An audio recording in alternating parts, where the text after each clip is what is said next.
बिस्मिल्लाहिर्रहमानिर्रहीम। Welcome to my channel उभरता सितारा। अस्सलाम वालेकुम मेरे पाकिस्तानियों। उम्मीद है ठीक-ठाक होंगे, खुशबाश होंगे।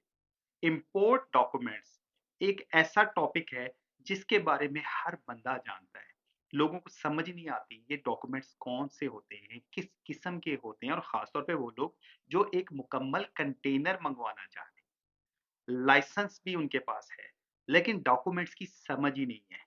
कौन से डॉक्यूमेंट्स होते हैं, किस किस्म के होते हैं, जब अपनी कंसाइनमेंट को हम क्लियर करवाने जा रहे होते हैं, तो हमने अपने फ्रेट फॉरवर्डर को प्रोवाइड करने होते हैं।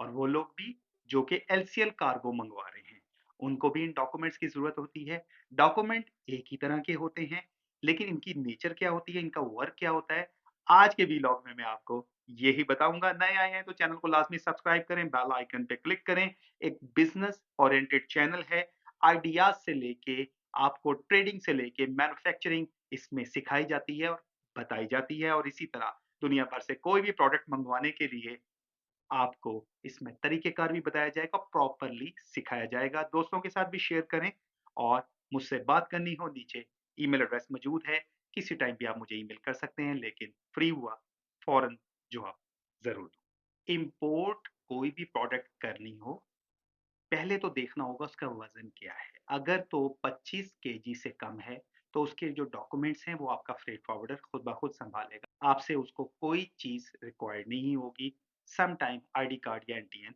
इसके अलावा और कुछ भी नहीं चाहिए। अब हमने समुंदर के रास्ते कंसाइनमेंट मंगवानी है। कंसाइनमेंट चाहे एक एलसीएल कार्गो की सूरत में है और उसका वज़न 500 केजी से ज़्यादा है, या कंटेनर की सूरत में है, 20 फुट का कंटेनर है या 40 फीट का कंटेनर है। तो उसमें जो हमें सबसे पहला जो डॉक्यूमेंट रिक्वायर्ड है, वो आपका कमर्शियल इनवॉइस या परफॉर्मा इनवॉइस। उसके साथ ही हमें पैकिंग लिस्ट रिक्वायर्ड है, और इन दोनों चीज़ों में आपकी मुकम्मल मालूमात यानी आपकी कंपनी का नाम, एड्रेस और एनटीएन नंबर मस्ट दर्ज होना चाहिए। और इसी तरह जिससे आप इंपोर्ट करवा रहे हैं चीज़, उसकी मुकम्मल मालूमात होनी चाहिए। अमूमन जो बाहर से आप चीज़ मंगवाना चाह रहे हैं, उनको पता होता है, उनके पास एक बना-बनाया फॉर्मेट होता है, उसमें सिर्फ़ वो आपकी एंट्री डालते हैं। अब यहाँ जो है, आपने लाज़मी अपनी मालूमात क्या देनी है, कंपनी का नाम देना है। कोशिश करें कंपनी का नाम, इंडिविजुअल का नाम नहीं हो। अगर तो आप लाइसेंस होल्डर हैं, जिस नाम पे लाइसेंस है, उसका एनटीएन नंबर और उस नाम के लाइसेंस होल्डर का नाम उसमें एंटर होना चाहिए। ये चीज़ चाहिए, आपके फ़ोन नंबर या इस तरह की कोई चीज़ों की रिक्वायरमेंट की ज़रूरत नहीं है। डिस्क्रिप्शन में प्रोडक्ट जो खरीदने जा रहे हैं, उसकी मुकम्मल डिटेल तफ़सील की सूरत में होनी चाहिए। उसके साथ कोई स्पेयर पार्ट अलहदा से हैं, उनकी भी डिटेल लाज़मी लिखें। उसमें अगर ऐड करवानी है, तो with standard accessories must enter करवाएँ। और उसके बाद एचएस कोड, प्रोडक्ट का एचएस कोड लाज़मी नीचे लिखा हो, क्योंकि आपकी टैक्स व ड्यूटी की जो डिसीजन होगा, उस एचएस कोड के मुताबिक होगा। अगर नई चीज़ है, तो न्यू आगे लाज़मी मॉडल नंबर होना चाहिए, और अगर पुरानी चीज़ है, तो ओल्ड मॉडल नंबर लाज़मी लिखा होना चाहिए। उसके बाद क्वांटिटी, और उसके बाद उसका प्राइस जो एज़ पर एक्चुअल है वो लिखनी होगी। इसी तरह मोड ऑफ पेमेंट, डीए है, डीपी है या एलसी है या एडवांस पेमेंट आपने जो की है, वो नीचे एंटर होनी चाहिए, क्योंकि पोर्ट के ऊपर इसकी सबसे पहले पूछगछ होगी। माइंड में रखें बात। उसमें पैकिंग लिस्ट साथ एंटर होनी चाहिए। जब पैकिंग लिस्ट एंटर होगी, उसमें क्या-क्या होगा?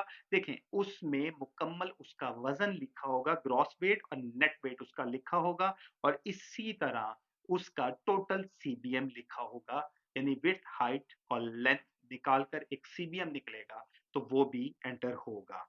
आप ये चीज़ लाज़मी कोशिश करें, प्रोडक्ट को बुक करवाने से पहले अपने फ्रेट फॉरवर्डर को दिखा दें कि ये 2 डॉक्यूमेंट आए हैं, अब इसमें हमें आप बता दें फर्दर और क्या-क्या चीज़ें रिक्वायर्ड होंगी, क्योंकि बाज़ प्रोडक्ट्स ऐसी होती हैं, उनकी रिक्वायरमेंट ज़्यादा होती है, लाइक सोलर की कोई चीज़ हो, इलेक्ट्रॉनिक्स की चीज़ हो, सर्जिकल आलात हों, मेडिकल के आलात हों, इसी तरह गाड़ियों वगैरह के मामलात, ऑटोमोबाइल वगैरह के मामलात, केमिकल्स वगैरह, इसी तरह आप ये जो अमूमन दाने वगैरह मंगवाते हैं जो कि प्लास्टिक में इस्तेमाल होते हैं, इनकी कैटेगरी मुख्तलिफ होती है, इनके लिए डॉक्यूमेंट्स का मजीद इजाफा होता है। जबकि तीसरे नंबर पे जो डॉक्यूमेंट रिक्वायर्ड होगा वो आपका बीएल होगा, हाउस बीएल, और उसके बाद निकलेगा जब पेमेंट आप डीओ की कर देंगे मास्टर बीएल, और ये आपको शिपिंग लाइन ही प्रोवाइड करेगी जिनके थ्रू आपकी कंसाइनमेंट वाया कंटेनर की आई है 20 फुट या 40 फुट का, या एलसीएल कार्गो आई है। एक जरूरी नोट बिल ऑफ लैडिंग के बारे में, यानी बीएल। बीएल बहुत इंपॉर्टेंट डॉक्यूमेंट होता है जो कि आपकी शिपमेंट के बारे में बताता है।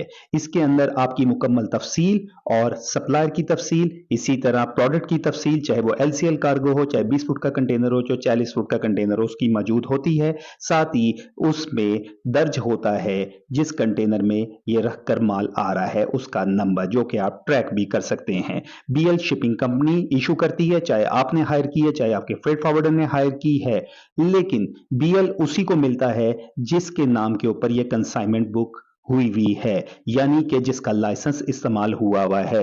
इसलिए एयर कार्गो में अक्सर आपको नहीं मिलता, क्योंकि एयर कार्गो में आपकी जो कंसाइनमेंट है वो फ्रेट फॉरवर्डर लेकर आ रहा है।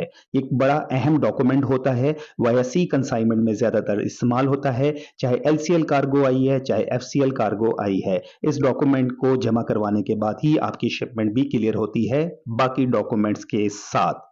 जबकि एक और बुनियादी चीज, जो लोग पूरा कंटेनर बुक करवाते हैं या एलसीएल कार्गो मंगवाते हैं, अपने बॉक्स पे या पूरे कंटेनर के दरवाजे पे लाजमी आपने अपनी पैकिंग इनवाइस और परफॉर्मा इनवाइस पेस्ट करवानी है, चाइनीज जो भी सप्लायर है आपका। अब चाइनीज को इस बात का मालूम है, अदरवाइज आपको जुर्माना हो सकता है अगर आप लाइसेंस होल्डर हैं, वरना अमूमन फ्रेट फॉरवर्डर का लाइसेंस इस्तेमाल हो रहा है तो उनको इस बात का मालूम होता है। तीसरा डॉक्यूमेंट हो गया चौथा, सर्टिफिकेट ऑफ ओरिजिन, यानी कौन से ओरिजिन से आई है, चाइना से आई है, थाईलैंड से आई है, मलेशिया से आई है, इंडोनेशिया से आई है, सिंगापुर या दुबई से। अगर वो है तो अच्छी बात है, नहीं लेकिन फिर भी काम चल जाता है, बट हो तो बहुत अच्छी बात। लेकिन चाइना से अगर कोई प्रोडक्ट आप ले रहे हैं या श्रीलंका वगैरह से, एफटीए लाजमी लें, इंपोर्टर के पास होता है, क्योंकि एफटीए से आपको बेनिफिट होता है। तो एफटीए भी आपके डॉक्यूमेंट का एक अहम जुज़ है। उसके बाद जो सबसे अहम चीज होती है वो आपको आपका बैंक प्रोवाइड करता है पेमेंट की क्लियरेंस का सर्टिफिकेट। ठीक, एलसी के थ्रू पेमेंट है तो वो अंडरस्टूड बात है, अपनी एडवाइस दे देता है जिसको हम आई फॉर्म कहते हैं। उसके बाद जब आपका वो भी अवेलेबल हो जाएगा तो यहाँ तो आपके डॉक्यूमेंट्स मौजूद हैं और तमाम मुकम्मल हो चुके हैं। किसी भी फ्रेट फॉरवर्डर से कांटेक्ट करें, वो आपका माल क्लियर करवा देगा। अगर आप खुद से करना चाह रहे हैं तो आप नहीं कर पाएंगे, उल्टा नुकसान ही उठाएंगे।